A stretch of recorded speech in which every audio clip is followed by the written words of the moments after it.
Како и многу други пратеници пред вас, да, со бројки оперирате, меѓутоа, мислам дека бројките мораме да ги ставиме, да ги гледаме, да ги анализираме низ светлината на што? Јас одговорно тврдам дека предизборен буџет и антикризен буџет не може да биде развоен буџет.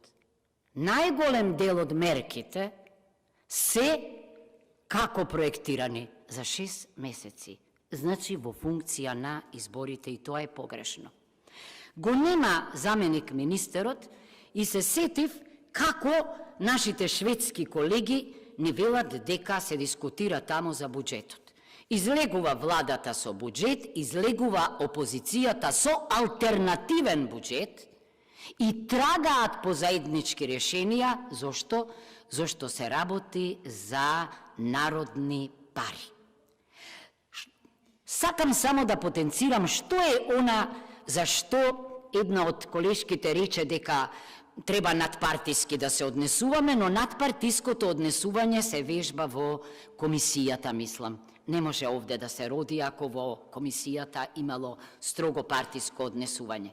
Само ќе потенцирам некои области за кои јас предложив амандмани со колегите, меѓутоа не беа усвоени. Прво, културното наследство и наследството во опасност не добија должно внимание, а мораа да добијат.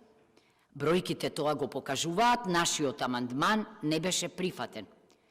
Инаку, кога веќе зборувам за културно наследство, не можам да не кажам дека нема поголема опасност и закана за културното наследство од градоначалникот на Струга.